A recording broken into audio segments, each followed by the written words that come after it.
I was standing in my wedding dress, tears in my eyes, not because I was emotional, but because my dad had just slapped me across the face. And all because I refused to hand over the $50,000 I had saved for this special day to my brother. It was supposed to be the happiest day of my life. Instead, I felt like a guest at my own wedding, powerless, embarrassed, and betrayed by the people who were supposed to love me most. But don't worry, this isn't where my story ends. This is where it begins.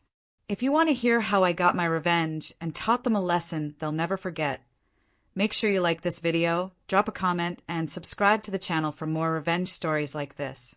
My name is Denise. I'm 31 years old, and for 3 decades, I tried to be the daughter my parents could be proud of. I followed the rules, stayed out of trouble, and gave them no reason to look down on me. But none of that mattered in the end, not when my brother Nick was around. He always came first, and my dad made sure of that. I was 8 years old when I first noticed it. Nick broke the neighbor's window with a baseball, and when I tried to tell the truth, I got grounded for blaming my brother. That set the tone for the next 2 decades. Nick was the golden child. No matter what he did, Dad would cover it up or act like it wasn't a big deal. When Nick dropped out of college, my parents said he needed time to find himself. When I graduated with honors and got a job at a tech company, they barely mentioned it. I wasn't jealous. I was just tired of being invisible. Still, I kept pushing forward. I worked hard, saved every penny, and when I met Logan, my fiancé, I finally thought I'd built something that was just mine. Logan was kind, calm, and came from a good family. For once, I felt like I wasn't carrying the weight of everything alone.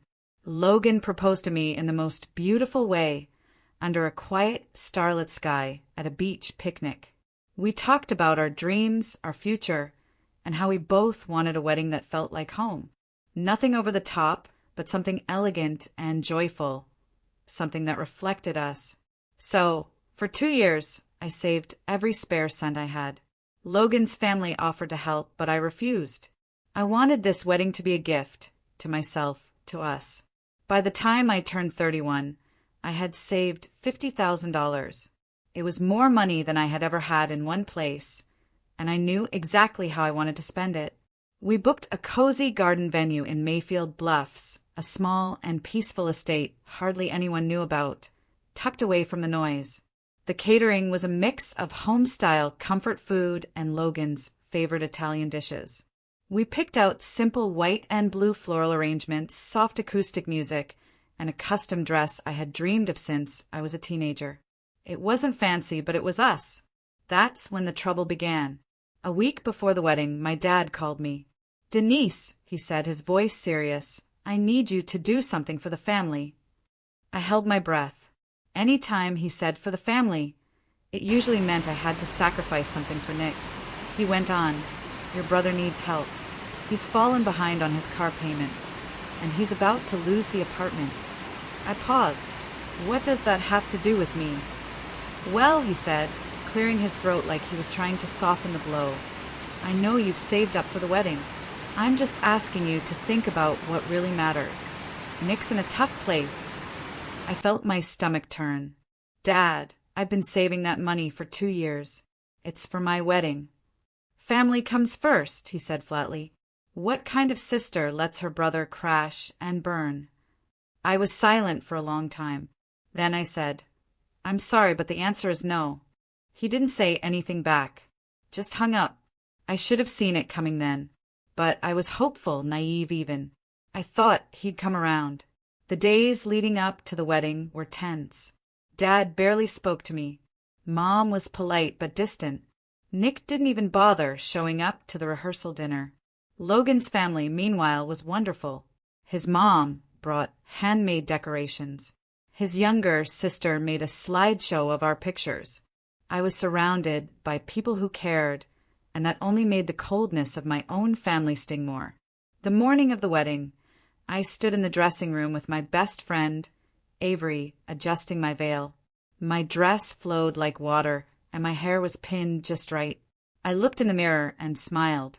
Finally, this was happening. Then there was a knock on the door. Avery opened it. It was my dad. He stepped inside, closing the door behind him. He didn't even look at me. His jaw was clenched tight, his hands balled into fists. "I gave you one chance," he said low. "Dad. Just one. And you turned your back on your brother, on me, on this family." I took a step back. "Please don't do this now." He glared at me like I was a stranger. "Do you know how selfish you are? You would rather throw a party than help your own blood." "I'm not throwing a party," I said, my voice cracking. "I'm getting married." "And Nick is losing everything," he shouted. I flinched. He stormed forward, and before I could move, he slapped me. Right across the face.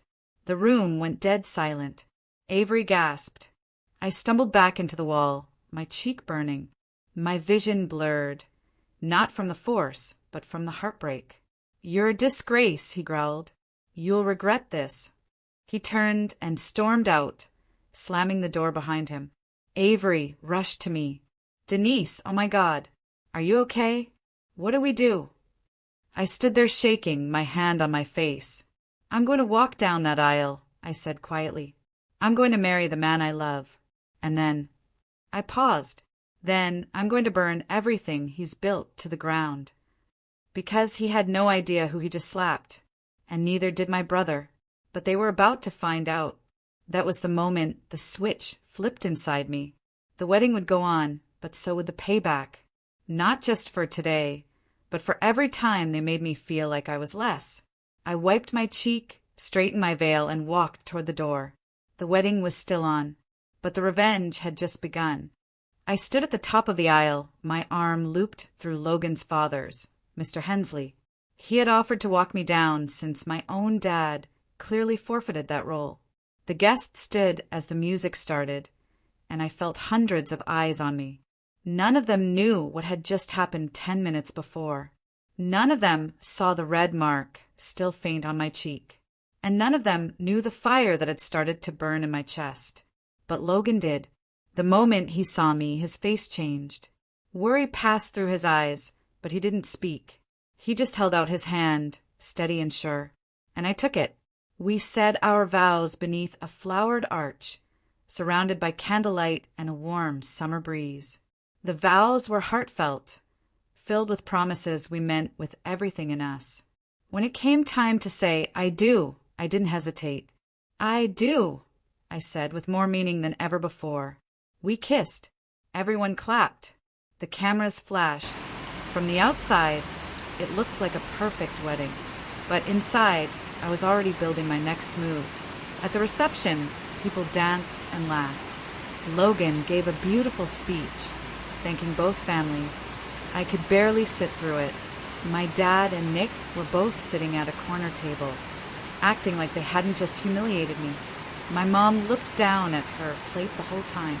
Avery leaned in and whispered, "You sure you want to stay at the venue tonight? We can cancel the honeymoon suite. Come home with me." "No," I said, smiling tightly. "I need tonight to play out. All of it. I had a plan. But to execute it, I needed to let them keep thinking they'd won." During dinner, my dad came up to me with Nick behind him, smirking. "I see the show went on," Dad said, his arms crossed. I looked him dead in the eye. "You raised me to be strong. That's what I'm doing." Nick chuckled. "Whatever. You're still selfish." Logan was at the bar when this happened. I was glad. He didn't need to witness more of my family drama. I turned to Nick. "You're almost 30 and you've never worked a real job in your life. You're living off loans, women, and Dad's pity. You want to call me selfish? Go ahead. But at least I don't ask my sister for $50,000 the week of her wedding." That wiped the smirk off his face. My dad's voice dropped. "This isn't over." "No," I said. "It's just getting started." They left the reception early, claimed they were tired. But really I knew it was pride. They didn't like that I stood up to them. They thought they could break me. I was done being quiet. After the wedding, Logan and I rode to the suite at the resort lodge a few miles from the estate. He helped me out of the dress and wrapped me in a robe. He touched my cheek gently. "Your dad hit you, didn't he?" I hesitated, then nodded. Logan's jaw clenched. I should go to him right now. No, I said. Please. I have a better idea. But I need you to trust me. I do, he said softly. Always. The next day, while Logan was still asleep, I sat on the patio overlooking the lake with my laptop open. It was time to start setting things in motion. You see, Nick wasn't just broke. He was hiding things. A lot of things. I had overheard my mom once whispering about how he was using her name for credit cards, that he had defaulted on a small loan, that he borrowed from people who weren't safe. She begged Dad to do something about it. He didn't, but I would, using his email and old passwords, which he stupidly never changed. I logged into his accounts. I'd helped him once set up a budget tracker years ago, and the login still worked. I started downloading files. Loan statements, transaction histories, chat logs. He had messages from a guy named Red threatening to get his money or break his knees. Perfect. I also found something else.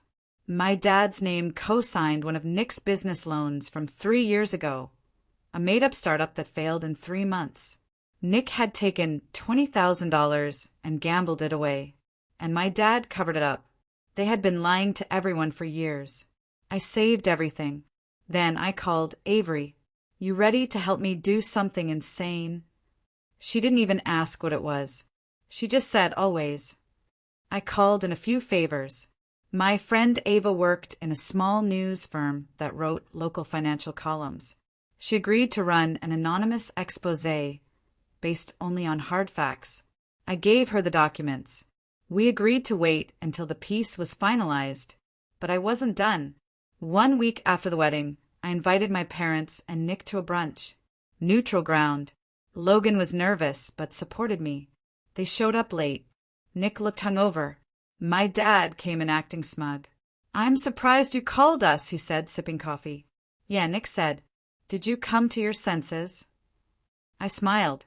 Actually, I came to offer you one more chance to do the right thing. What are you talking about? My dad asked. I want you to admit what you've done. I want you to say it to my face, that you tried to steal my wedding fund, that you raised one child and spoiled another, and that you hit me because I wouldn't give you what you wanted.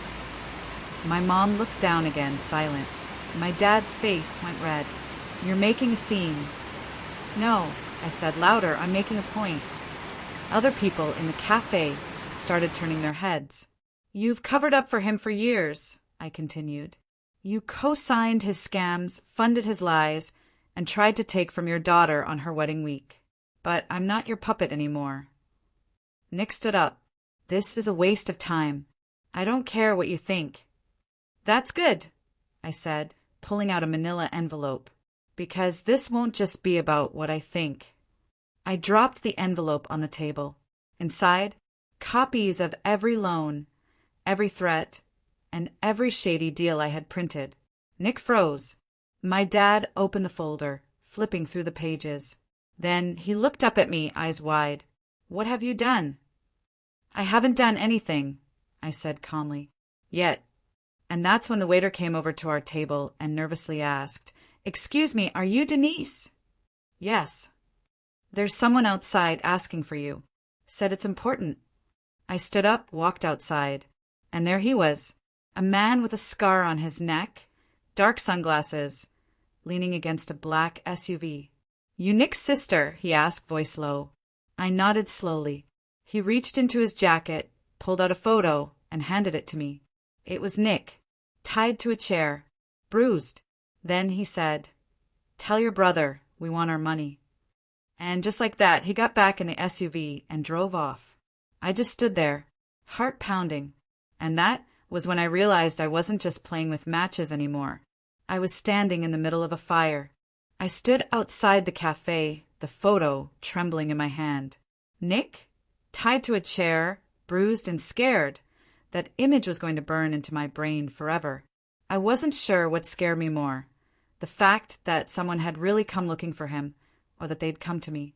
I walked back into the cafe like a ghost. My parents were still sitting at the table, looking confused. Nick had his arms crossed, annoyed. He had no idea what was coming. "Who was that?" my dad asked. I dropped the photo on the table without a word. Nick leaned over, picked it up, and went white. "Where did you get this?" His voice cracked. "They gave it to me," I said quietly. "They want their money." My mom gasped, her hand flying to her mouth. Nick's hands shook. "How did they find you?" "I don't know," I said. "Maybe they looked into your family. Maybe they followed you. Doesn't matter. What matters is that they know you're not going to pay them back. So now they're looking at me. This is your fault." Nick shouted. I laughed bitterly. "My fault? You're the one who borrowed money from people like that. You're the one who gambled away every chance you had." My dad stood up, grabbing the photo. "Is this real? You think I had time to Photoshop this during brunch?" I snapped. They pulled up in a black SUV. One guy looked like he'd seen 10 wars. He didn't smile. He said they want their money. Soon. Nick dropped into his chair and put his head in his hands. This can't be happening. I just needed more time. My mom looked at me, finally speaking. "Denise, honey, you have to help him. Please." That broke me. "You want me to help him? After everything? After Dad hit me? After Nick called me selfish? After I paid for every part of my wedding while you all ignored me like I didn't matter? No, this isn't my problem." "She's right," Logan said suddenly at my side. He must have come looking for me after I was gone too long. "We've tried being kind. We've tried being fair. But you people don't understand anything but consequences." Logan turned to my dad. "Your son is in deep with dangerous people, and you let it happen. Maybe instead of trying to take Denise's money, you should have taught him to be a man." My dad looked like he wanted to hit Logan too, but he didn't, because even he knew Logan wasn't me. Nick started babbling. Okay, listen. I can fix this. I know a guy who deals with crypto stuff. He can flip it quick if I can just get like $5,000, I swear." I turned to him. "You've lost your mind." "No," Nick said, grabbing my wrist. "Please, Denise. I'm begging you. I know I messed up, but they'll kill me. You saw that picture." I pulled my hand away. "You're going to have to find another way." And then I left. We didn't talk for 2 days. Logan and I returned home, where I finally had time to breathe. But I couldn't stop thinking about the man in the SUV, or what might happen next. Then, on the 3rd day, it got worse. A brick came through our front window at 3 a.m. Logan and I jumped out of bed. He grabbed a bat and I grabbed my phone. There was no one outside, just the brick and a note. 3 days, or we come inside. I handed it to Logan. "They're serious." "We should go to the police," he said. "No," I whispered. "We need to handle this smarter. If we go to the police, they'll just back off for a while. But Nick will still owe. It'll keep coming back." "So, what do you want to do?" "I want to disappear for a while," I said. "And I want to expose everything." I still had more dirt on Nick. The anonymous article was ready to go. Ava just needed a green light. But I had a better idea. I was going to send the information to everyone. His boss, his landlord, his friends, the girls he dated and left with credit card debt. I was going to make sure no one would ever loan him money again. That way, when the sharks came circling next time, he'd have no one left to drag down with him. But before I could even hit send, I got a call. Blocked number. "Hello." "3 days are up," the voice said. Then they hung up. I stood there, frozen. That night I didn't sleep. I kept hearing every creak in the walls, every rustle outside the window. At sunrise, I got in the car and drove straight to my parents' house. Nick opened the door. His face was pale, bruised worse than before. "What do you want?" he said, barely standing. "Where's Dad?" "In the garage." I walked past him without another word. My dad was under his truck, fiddling with something. I tossed the brick through the open garage door. It hit the floor with a loud clatter. He rolled out, startled. "What the hell?" They came to my house, I said. You need to fix this. Now. My dad sat up slowly. I can't. Excuse me. I've already paid them once, he said. Last month. I thought it'd be enough. Then why didn't you tell me? Because it's your fault he didn't get the money. I laughed out loud. You're unbelievable. I raised 2 kids, he said. One who always needed help and one who never appreciated what I gave. You gave me nothing, I snapped. I did everything on my own. And now you want to blame me because Nick burned your house down with you inside it. He stood, wiping his hands. What do you want me to do? I'm out of options. Then I'll give you one, I said. You tell them the truth. You admit Nick used you and you come clean. Or I do it for you. Publicly. You wouldn't. I took out my phone and held up the contact list. I've already written the emails. 1 click, and your friends at the Golf Ridge Club will know your golden son is a fraud. My dad stared at me for a long time. Then, behind me, I heard footsteps. Nick again. Only this time he had a gun. What are you doing? I asked, stunned. You're ruining everything, he said, tears streaming down his face. You're going to get me killed. Put it down, Nick. I can't think. They keep calling me. They say they'll take my fingers. Then turn yourself in. I shouted, tell the cops. Tell someone who can help you. He pointed the gun at me. My dad froze. Nick, don't. And that's when it happened. A loud knock on the garage door, followed by a voice. Sheriff's Department. We have a warrant. Nick dropped the gun. I stepped back, heart pounding. The door burst open. 3 officers swarmed in. Nick Walker, you're under arrest for fraud, identity theft, and obstruction of investigation. My dad stumbled back. What? I didn't say a word. They cuffed Nick, read him his rights, and walked him out. He screamed the whole time. Denise, you did this. I'll never forgive you. I stood in the garage, hands shaking. Logan stepped in from the street, walking up to me. He had called the cops after I told him about the gun. You okay? He asked. I nodded slowly, but just as I stepped outside, my mom rushed up in tears. They froze your father's account, she sobbed. They froze everything. I looked at her calmly. You raised him, I said. Now you get to live with him. And just like that, I turned and walked away, knowing the final blow hadn't even landed yet. The morning after Nick's arrest, the entire town was buzzing. It didn't take long for word to spread, especially in places like Mayfield Bluffs, where gossip traveled faster than traffic. My phone blew up with messages. Some were from people I barely knew, all wanting to confirm if it was true. Was Nick really arrested? Was he really in debt to dangerous people? Was it really his sister who tipped off the cops? Yes, and yes. But I didn't answer a single message. I stayed quiet. Logan and I stayed inside, blinds drawn, and waited, because the final stage of my revenge hadn't started yet, and I wanted it to land like thunder. You see, while the arrest was loud, my next move would be silent but permanent. Before the cops came, before the gun, before everything, I had transferred all the evidence I found into a backup hard drive. Every loan, every scam, every fake business account under Nick's name and Dad's. And now that he was locked up, I had access to more than just files. Because Nick had used my mom's name to open a checking account 2 months before the wedding. And that account was still active. I wasn't going to steal from it. I wasn't like them. But I was going to make sure the IRS saw it. Logan helped me write the report. Anonymous. Every transaction, every forged document, every stolen ID. All of it was submitted with timestamps and logs. Then we waited. It took less than 48 hours before the real trouble came knocking. My dad called me around 10 a.m. that Saturday, voice panicked. They came to the house.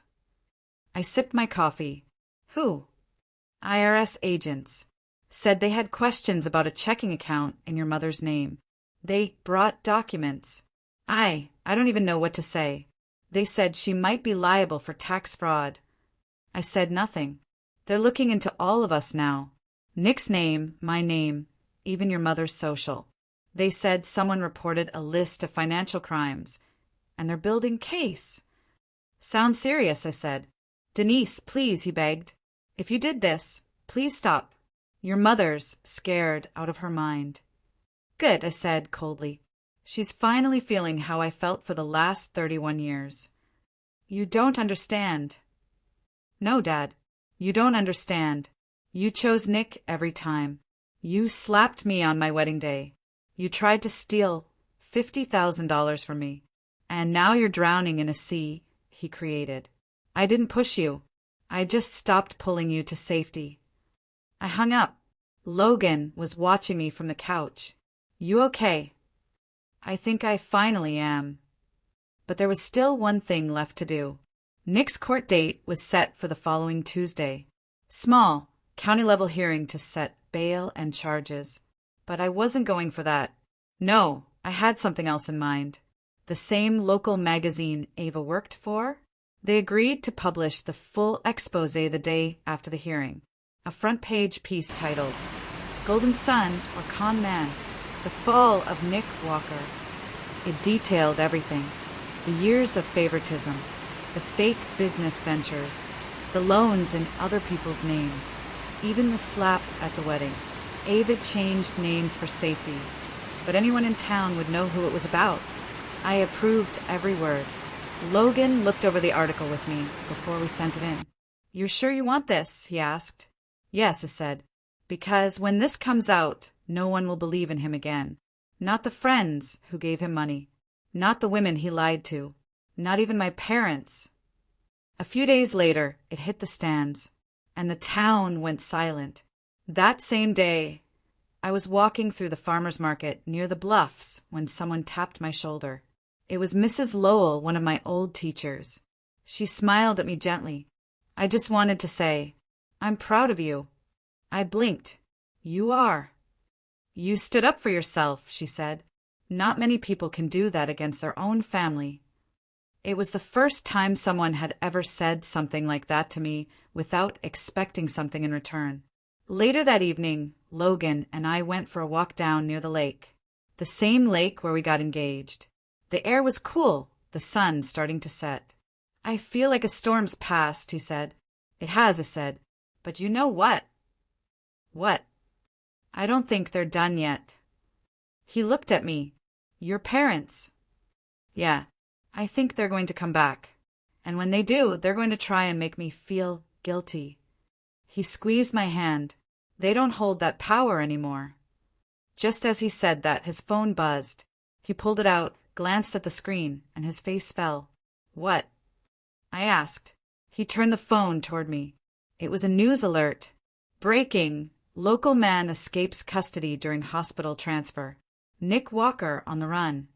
My stomach dropped. I stared at the screen in disbelief. He escaped. Logan was already dialing the sheriff's office. They said he was sick. They took him to County General for a checkup. On the way back, he overpowered the deputy in the bathroom and vanished. This can't be happening. It is, Logan said, his voice calm but tight. And they're saying he might come looking for you. Suddenly, the evening air didn't feel so peaceful anymore. We rushed home and locked the doors. I sat by the window, eyes scanning the road, waiting. Was he going to come here? Did he blame me for everything? Of course he did.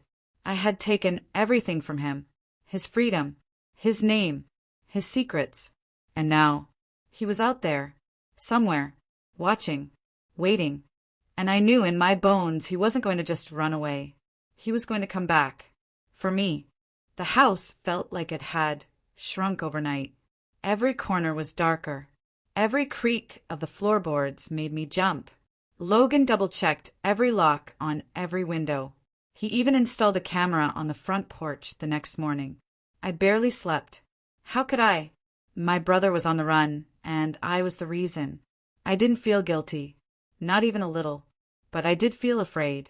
The news kept updating, giving just enough information to keep everyone on edge. Nick had ditched the van a few miles from the hospital.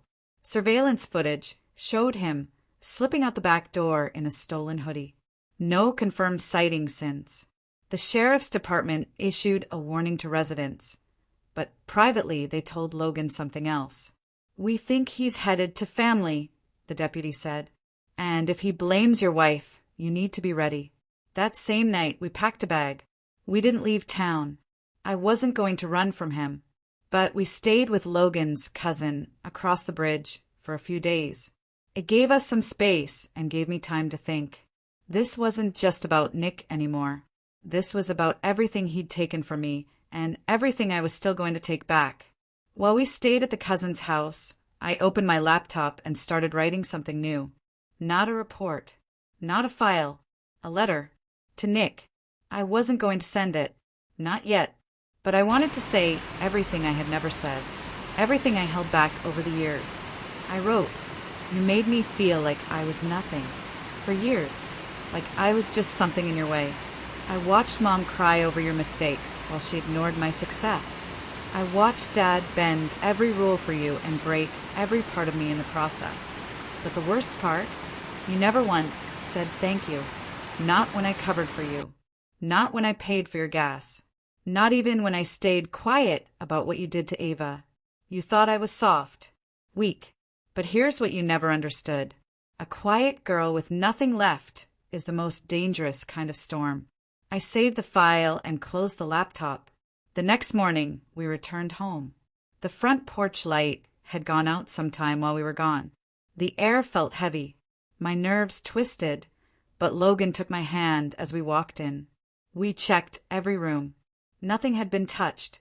The camera showed no one approaching the house for the last 2 days. Still, I didn't trust it. We lived carefully. No patterns. No predictable routines. I stopped going to the store alone. Logan made sure to keep his phone charged, and his truck always had a full tank. It felt like living inside a movie where the villain was always just off-screen. Until one night, the villain stepped into frame. It was a Thursday. Logan had gone to visit his mom across town, leaving me alone for a few hours. I promised him I'd be careful, keep the doors locked, and text every 30 minutes. At 7:43 p.m., I heard it. A knock at the back door. Not the front, where we had cameras. The back. Soft, steady, then silence. I held my breath. Another knock. I crept to the kitchen, phone in hand. The back door had a small glass panel covered by a curtain. Slowly, I reached out and peeled it back. Nothing. No one. But then I saw it on the ground. A crumpled hoodie. The same one from the surveillance footage. I stepped back, heart pounding. He'd been here, just a few feet from me. Maybe still was. I hit speed dial. Logan picked up. "Hey, everything okay?" "No," I whispered. He was here. "Where are you now?" "Kitchen." "Go to the hallway closet. Lock yourself in. I'm 5 minutes out." I moved fast, keeping the phone to my ear. I locked myself inside the closet, sinking down into the dark. My breath was shallow, my palms sweaty. I could hear it now. Footsteps outside. Slow. Careful. Then a voice. "Denise." I clapped a hand over my mouth. He was in the house. "I know you're here. I just want to talk. That's all." "No, it wasn't. You ruined my life. Took everything from me. You think I'm just going to let that slide?" I stayed completely still. "You made me look like a joke," he said, his voice growing louder. "In front of Dad. In front of the whole town. You think they respect you now? You think they're on your side?" A thud. He'd knocked something over. Then, silence. My phone buzzed. It was Logan. He had pulled into the driveway. Then I heard the front door open.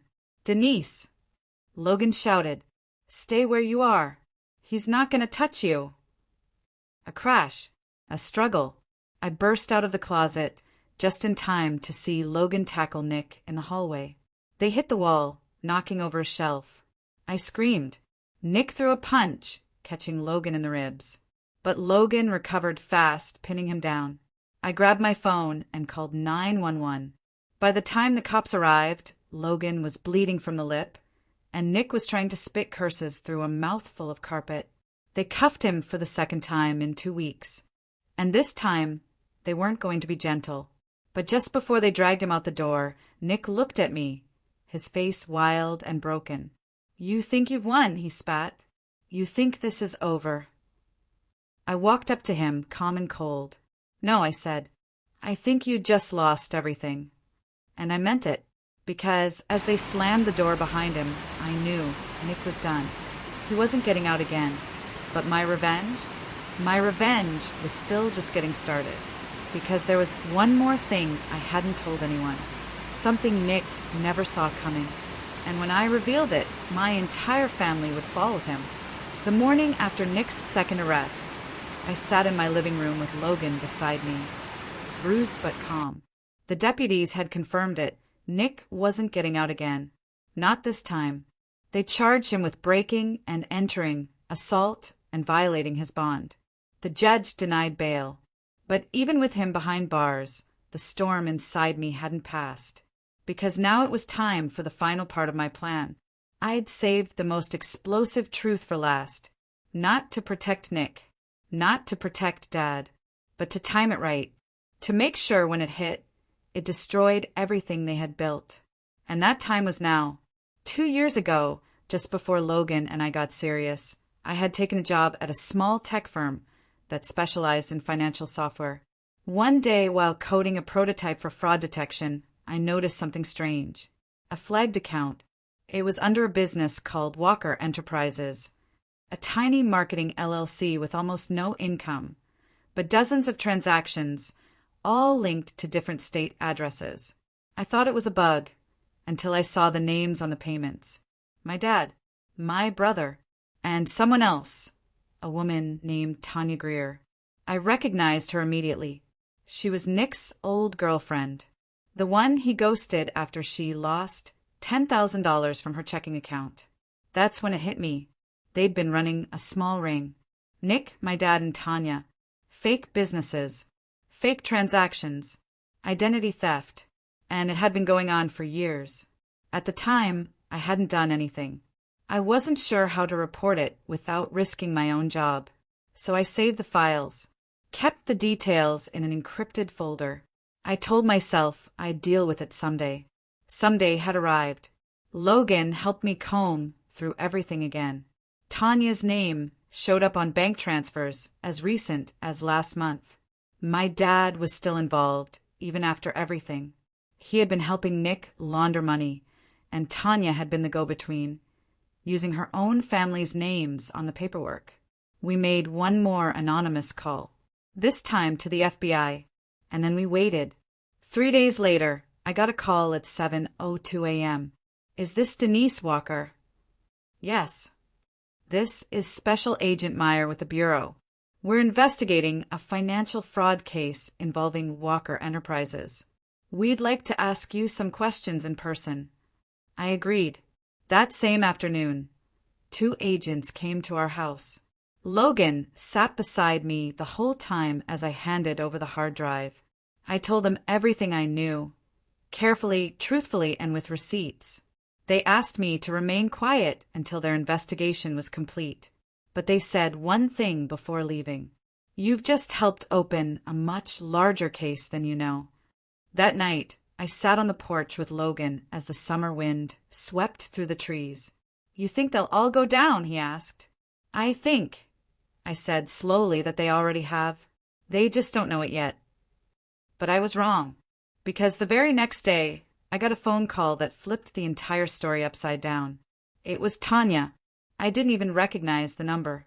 I answered out of habit. "Denise, it's Tanya," she said quickly.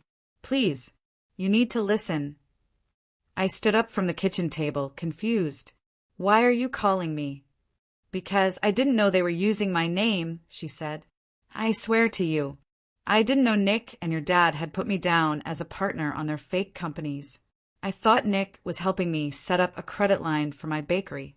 I didn't find out until last week when my accounts were frozen and the IRS showed up at my house." I didn't say anything. She kept talking. "I've got a son, Denise. I'm a single mom. If I get arrested for this, They'll put me in jail, and I'll lose him. Please, if you talk to the FBI again, tell them I didn't know. Please." Her voice broke into a sob. I sat down. Was she lying? Was she another victim? Or was she just playing the same game Nick always played? Crying until someone handed her a way out? I didn't answer right away. My head was spinning. Tanya said one more thing before hanging up. "There's something else. You don't know the whole truth about your dad. Ask him about the Oliver deal." That's where it all started. That's where Nick learned everything. Then the call ended. The Oliver deal? I didn't recognize the name, but I knew someone who would. So I drove straight to my parents' house. My mom answered the door. Her face looked hollow, like someone had scooped all the hope out of her. "He's in the study," she whispered. I walked past her without a word. My dad was sitting in his leather chair, glass of bourbon in hand, staring at the wall. He didn't look surprised to see me. "What now?" he asked flatly. "I want to know about the Oliver deal." He turned slowly, eyes narrowing. "Where did you hear that?" "Tanya," I said. He laughed once, a bitter sound. "Of course. She's scared now. She should be. So what is it?" He swirled the drink. "Back in '96, I worked with a guy named Oliver Denshaw. Private investor. He offered me a chance to double some money through real estate flips. I trusted him, put everything in, but the deal collapsed. Turns out, Oliver was running a Ponzi scheme." "So you lost money?" "No," he said. "I made money, because I got out just in time, but not before learning how it worked. I studied every move he made. Then I did it better." I stared at him. "You started the whole thing." He looked me dead in the eyes. "I taught Nick everything." And there it was. The truth. The real truth. It had never been about Nick being spoiled. He was trained, groomed, molded by the man who raised us both, but only chose one to carry the family's secrets. "You were never going to help me," I said. "You always planned to hand it all to him." "Because he's like me," Dad said coldly. "You were never built for it." "No," I said, tears forming. "I was built to survive you." I walked out of the house and didn't look back. That night, I got a text from the FBI. They had enough to begin pressing formal charges. A full-scale financial fraud case, spanning 5 years, multiple states, and 3 names at the center. Nick Walker, Tanya Greer, and Daniel Walker, my father. I stared at the screen, knowing everything I'd waited for had finally arrived. But just as I began to exhale, a new message came in. From a number I didn't recognize. It was a photo of me, taken from outside my house. And the caption, "You think this is over, but I'm just getting started." I gasped. Logan grabbed the phone, and I realized there was someone else we hadn't seen coming. Someone still in the shadows, and they were watching. I dropped the phone. It landed on the kitchen floor with a soft thud, but it felt like a bomb had just gone off in my chest. That picture, taken through our window, showed me at the sink, pouring a cup of coffee. My back was turned. I had no idea anyone was even out there. Logan picked it up and stared at the message again. "You think this is over, but I'm just getting started." He locked the doors immediately, pulled the blinds, checked the cameras. Nothing. No movement. No figures. Just the sound of crickets outside and the hum of the refrigerator. "You think it's Nick?" he asked, voice tight. "No," I whispered. "He's in custody. They moved him to a higher security facility." "Then who?" I didn't have an answer, but deep down something clicked. A memory. A name I hadn't thought about in years. Oliver Denshaw. Dad said he had learned from Oliver that he had escaped the Ponzi scheme just in time. But what if that wasn't the full story? What if Dad didn't just learn from Oliver? What if Oliver had come back? I rushed to my laptop, fingers shaking. I searched the name, articles, arrests, a few grainy photos. He had served time for fraud in 1997. 5 years in federal prison. After that, nothing. No news, no updates, not even a photo past the year. 2002, until I found a small comment in a local blog post from last year. Saw Oliver Denshaw at a gas station outside Brooksville. He looks like a ghost now. Brooksville was only an hour away. Logan, I said, turning the screen toward him. I think Oliver's still alive, and I think he knows my dad turned him in. He narrowed his eyes. You think he's the one sending the photos? I don't know, but I'm going to find out. Logan wanted to call the FBI again, but I said no. Not yet. This was personal now. I needed to know who had been watching me, and why. The next morning, I drove to Brooksville by myself. I didn't tell Logan. He would have stopped me, but I had to do this alone. I visited the local diner, small, dusty, with faded booths and a woman behind the counter who looked like she'd been there since the 80s. You ever heard of a man named Oliver Denshaw? I asked casually. Her eyes flicked up. You a reporter? No, just someone who thinks he might be in danger. She studied me for a long second, then leaned in close. You didn't hear this from me, but he lives up in the foothills. Got a trailer off Ridgeway Road. People say he don't talk much. Just shows up in town for gas and canned food. Keeps to himself. I thanked her and left a 50 on the counter. Then I drove. Ridgeway Road was nothing but gravel and brush. Trees lined both sides like walls. At the top of a steep curve, I found it. A rust-colored trailer surrounded by piles of junk. An old satellite dish pointed sideways. 2 folding chairs out front, and a figure sitting in one. Gray hair, sunglasses, thin frame, staring straight at me before I even got out of the car. You're Denise, he said, like he'd been expecting me. I stepped out slowly. How do you know my name? He smiled slightly. I know a lot of things, like the fact that your father framed me to save his own skin, or that your brother learned every scam from the man who learned from me. You sent the photo, I said. He shook his head. No, but I know who did. I walked closer. My heart was pounding. He stood slowly. You think you've burned down the whole house, but there's still smoke under the floorboards. There's someone else in the game. Someone your daddy left behind. Someone who didn't get a cut. Who? Oliver leaned in, his voice low and cold. Her name is Frances. Frances May. I froze. Frances May. That name wasn't just familiar. It was from my childhood. She was my dad's old business partner, back when he worked at the county office. She disappeared after some scandal. I was too young to understand it, but I remembered Dad yelling about her one night. Something about taking the fall.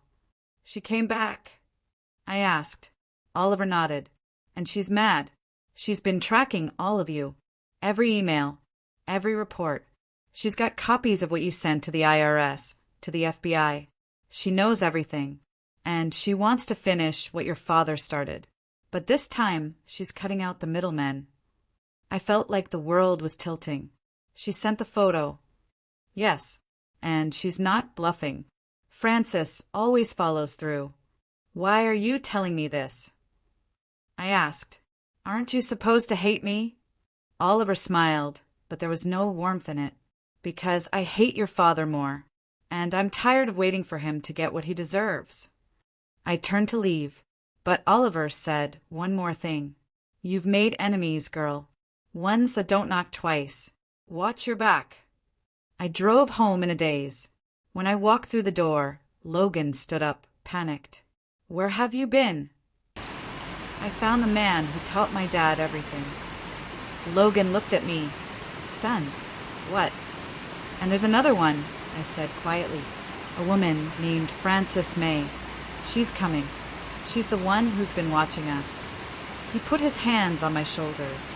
Then we're going to finish this. Together. That night, I opened a new file on my laptop. A list. Every name. Every scheme. Every connection. This time, I wasn't just going to send it to the FBI. I was going to publish it. To the world. A full digital report. Public. Open. With documents, audio clips, emails, and photos. I wasn't going to hide behind law enforcement anymore. I was going to let everyone see the truth, so that Francis couldn't erase it. I clicked publish, and the page went live. Less than 10 minutes later, the hits started pouring in. Hundreds of shares, then thousands, and then silence. Not online, but around me, like the air had shifted, and that's when the power in our house went out. Everything black. Logan grabbed the flashlight. We moved toward the front door, but before we could reach it, a car pulled up, headlights off, engine still running, and a woman stepped out. Slim frame, long coat, black gloves. I knew it was her before she even said a word. Frances May. She looked at our house like it was already hers, and smiled. The war wasn't over. It had just reached our doorstep.